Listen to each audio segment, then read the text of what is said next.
This video is brought to you by Gateway Subaru. Higher standards.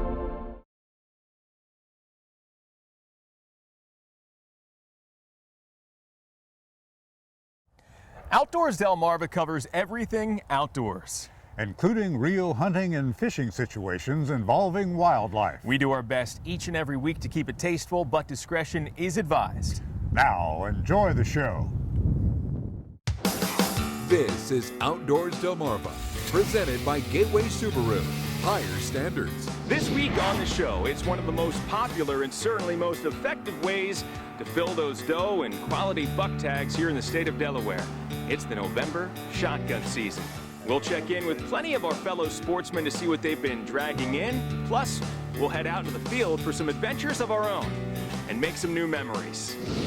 Then, looking for a way to put that extra venison to good use? We'll tell you about a program that makes it easy to share with those who need it most. And we'll take flight as we examine the effort to control one of Delmarva's most invasive plant species. Right now on Outdoors Delmarva.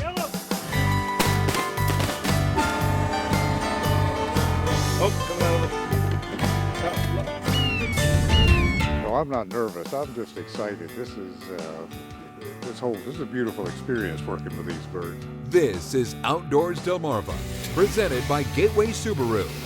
And now, here's Mike Parker. Thanks for watching Outdoors Delmarva. I'm Mike Parker. We'll be checking in with Captain Willie Dykes in just a little bit.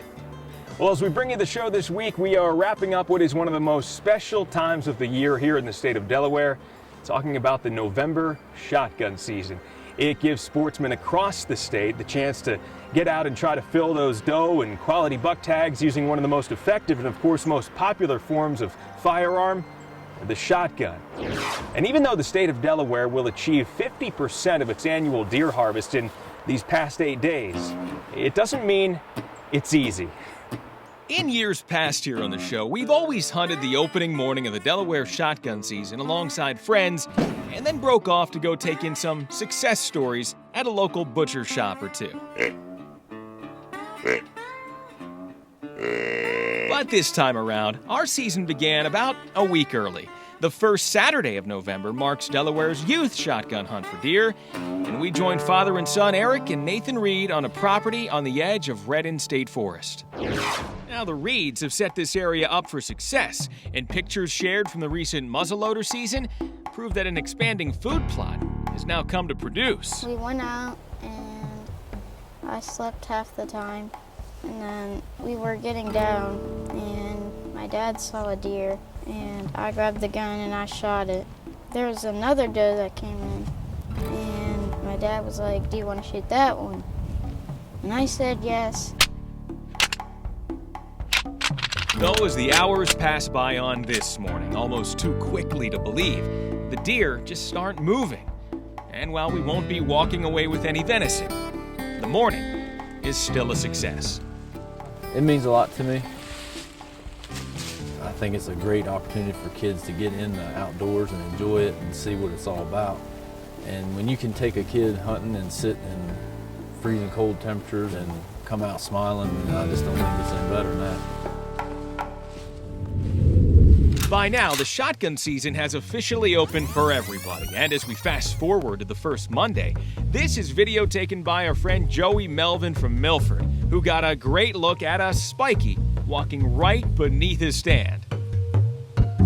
While we know Joey was waiting for something with more substantial antlers, unfortunately, any big bucks were also keeping their distance from these grazing does. On Tuesday, I was back out on a solo trip, perched in an enclosed stand on Ray Ellis's farm near Gumboro. And I'm overlooking basically a small food plot here off of a field with two distinct shooting lanes, one to my left and one to my right. But while promising, with rain picking up by mid-morning, this one too would end without taking a shot. Well, one of our favorite places to stop and gauge the success of local hunters here during the Delaware shotgun season is Mark's Meats here just outside of Millsboro. Unfortunately, we didn't stop here on opening morning. We were out hunting, so we waited until Tuesday to come see if anybody was bringing anything in. Well, it's turning out to be great news for deer processors like this. is also kind of disappointing for hunters who braved this rainy morning. Because our cores are full. Wow. We're doing the best we can to get them emptied out to take some more. Fresh. It's got blood all over it. I just shot it this morning. Luckily, by that evening, Captain Willie was able to track down some successful hunters who were dishing out more than just bucktails. So success in the field is a pretty important part of deer season, but every hunter knows that that is just part of the total experience. There's the getting together and sharing tips and stories and maybe eating a little chili too.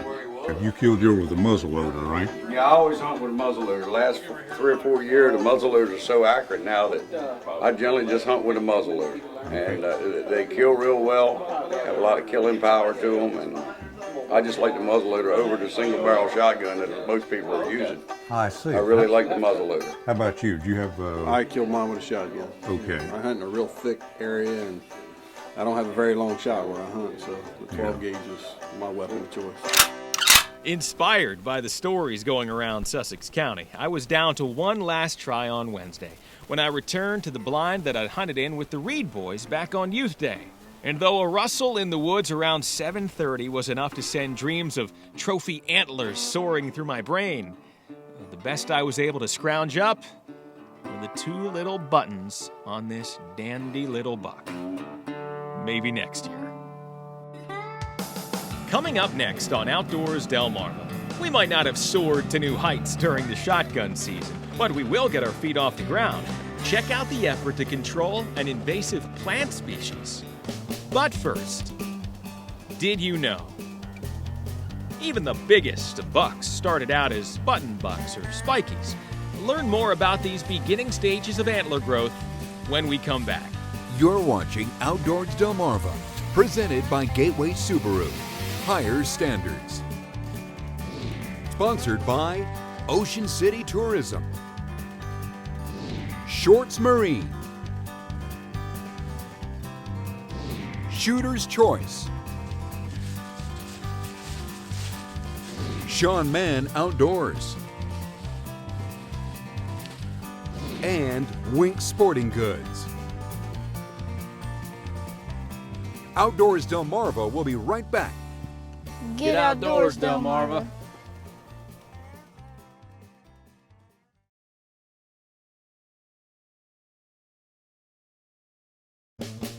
Did you know? Typically, a button buck with just 2 small nubs atop its head is between the ages of 6 months and a year.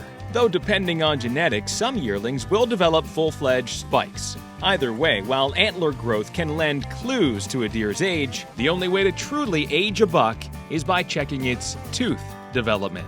Did You Know is sponsored by North Bay Marina. So that puts it in at 1.5 years. Thanks for watching Outdoors Delmarva. I'm Captain Willie Dykes.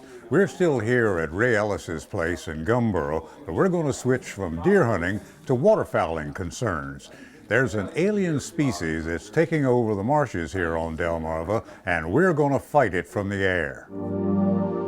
And even though Phragmites australis, or frag for short, is native to North America and not a true alien, it is considered an invasive species because of its rapid expansion and the problems it causes, with one particular strain proving to be highly aggressive. And the one that has become so invasive is actually called haplotype M. Where it started to become a problem here in Delaware was around 1940 or so that we really noticed it spreading out. In the last 6 decades or so, it has really become a nuisance.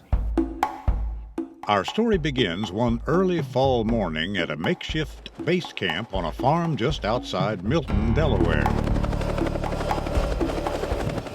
Bill Jones with the Delaware Department of Natural Resources has been involved in Phragmites control since 1985, and he's using helicopters for the application of herbicides used in the eradication process. These aircraft can maneuver more effectively in tighter spaces.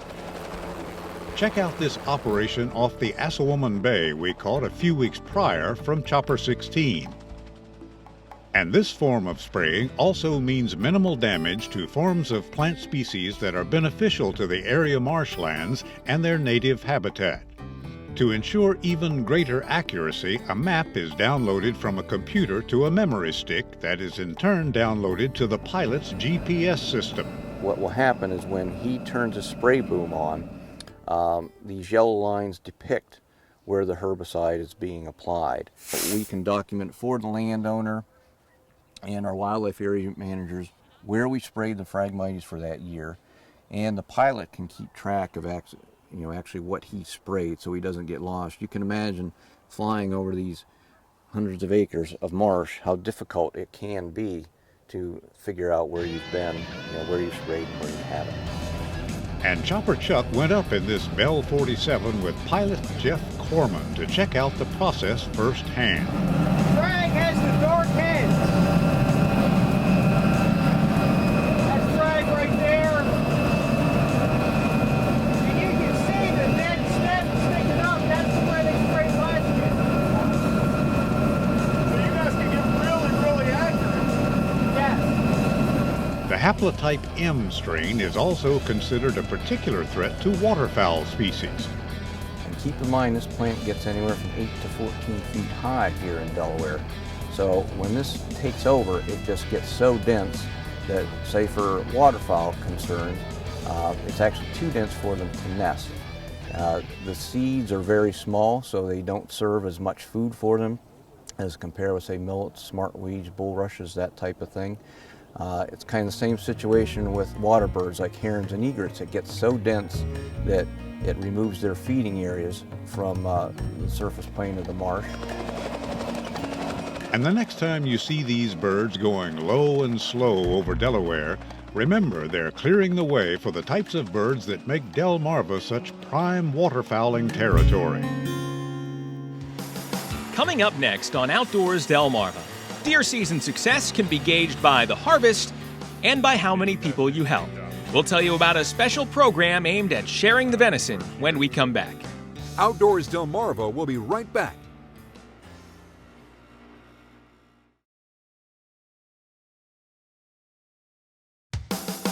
This is Outdoors Delmarva, presented by Gateway Subaru.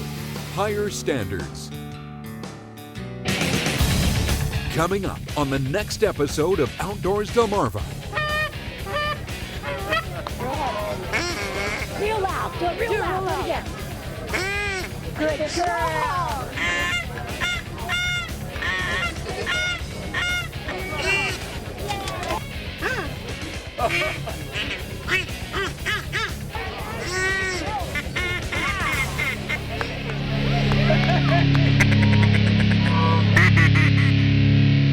Well, the shotgun season in the state of Delaware is now behind us, so we turn our attention to the upcoming rifle season for deer in Maryland.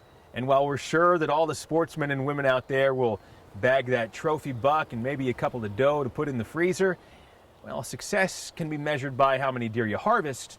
It can also be measured by how many people you can help.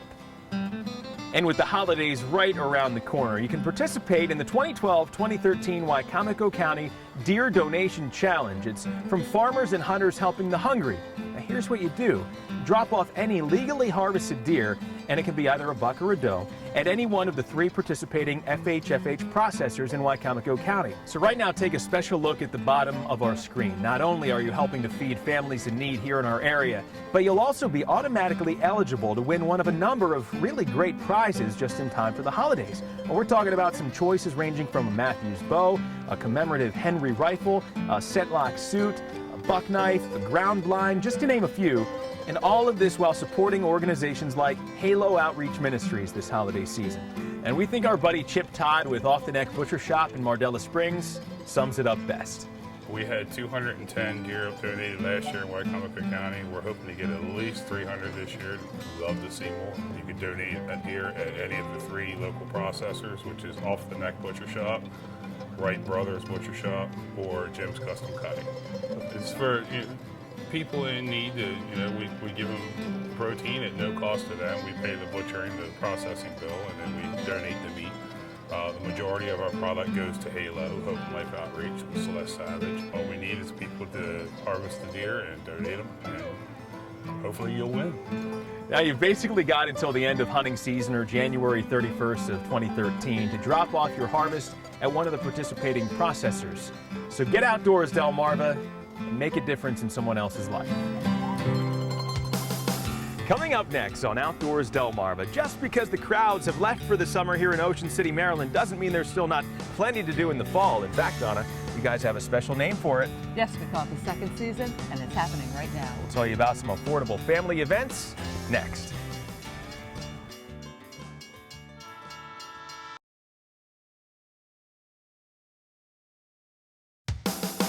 This is Outdoors Delmarva, presented by Gateway Subaru. Higher standards. Thanks for watching Outdoors Delmarva. I'm Mike Parker, and we're back here in one of our favorite places, Ocean City, Maryland, the family seaside resort right in our own backyard. Great to enjoy in any season. And joining us right now is Donna Abbott with Ocean City Tourism. Hey, Donna. Hi, Mike. How you doing? I'm doing great. Well, I'll tell you what, just because of the crowds have left for the summer and it's not as warm out, boy, the town of Ocean City is still hot with action. Plenty of family fun to enjoy. In fact, you guys have a special name for it. We call it the second season. You know, there is life after Labor Day in Ocean City. Before you know it, fall goes and we have winter and Winterfest here in Ocean City. It's a great event. It's been happening for 20 years now. Northside Park is all decorated. You'll be able to take the Winterfest tram through the lighted displays, and then there'll be decorations all over. I'm also thinking about surf fishing and big rockfish. A great time of year to fish. There you go. I mean, it is really. The beaches are wide open now. You don't have as many sunbathers. The surf fishermen go out there and the fish are running, I hear. Speaking of new events, you go to ococean.com and you can find a whole list of things happening. And Mike, you know, this year we've got another new activity coming. We have carriage rides, horse and carriage rides downtown here in Ocean City starting up now, going through the winter on Friday, Saturday, Sundays. A great activity to bring people to Ocean City to enjoy some other activities here in our second season. Can't wait to try that out. All right, Donna Abbott with Ocean City Tourism. It's always a pleasure to get together and talk about everything happening here in Ocean City. Thanks, Mike. It is great to be here in Ocean City in the second season. I hope everybody comes and enjoys it. Lots of great things to do. Well, you said it. If you're looking for affordable entertainment, lots of free events, deals, and discounts, take the short drive to this beautiful backyard family seaside resort, Ocean City, Maryland. The second season is happening right now. Coming up next on Outdoors Delmarva, your latest viewer videos and pictures. Outdoors Delmarva viewer pictures are sponsored by Shorts Marine.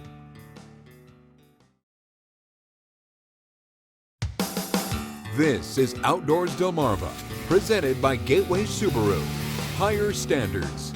Sponsored by Ocean City Tourism, Shorts Marine, Shooter's Choice, Sean Mann Outdoors, and Wink Sporting Goods. Well, it's time now to take a look at some of the videos and pictures sent in by our own Outdoors Delmarva viewers. And you bet we've got some deer to show off this week. Richie Moxley had a successful opening morning of shotgun season. Check out this 10-pointer harvested near Seaford. Emily Wilson from Newark walked away a winner on Maryland Youth Day. Her first ever hunt resulted in a 10-pointer with a kicker. Let's just call him an 11. Waylon Mabry was hunting the Blackiston Wildlife Area in Clayton when he encountered this wide 9-pointer. And we have a couple of more youngsters who filled their tags during the Maryland Youth Hunt. Jacob Michelson of Wycomico County bagged a 10-pointer. And Ethan Matthews of Church Creek made the most of his time in the field, bagging this button buck near Hurlock. Fred Litchfield went deer hunting in Sussex County, but ended up bringing home something else. Check out this coyote taken while hunting at Assawoman Wildlife Area. And here's a picture from a local hunter who found success on a Florida hunting adventure. Tommy McDonald from Seaford used his bow to take this wild boar. Well, we love sharing your outdoors videos and pictures. You can send them by email to mparker@wboc.com or post them to the Outdoors Delmarva Facebook page. And don't forget to tell us your name and where you're from. All right, Willie, another week of adventures is now behind us. So until next time, for my partner, Captain Willie Dykes, I'm Mike Parker, reminding you to have a happy Thanksgiving. And get outdoors, Delmarva. Oyster stuffing this year, Willie? Absolutely. All the fixings. Gonna kill some cranberries, too. Watch out. Cranberry killer on the loose. If you've got an upcoming adventure here on Delmarva or beyond, we want to see it. Whether it's a fishing or hunting trip, or going camping or hiking with a community group or friends, let us know, and we can put the Viewer Venture Cam in your hands. Got an idea? Email Mike at mparker@wboc.com. It's the Outdoors Delmarva Viewer Venture Cam. You shoot it, we'll show it.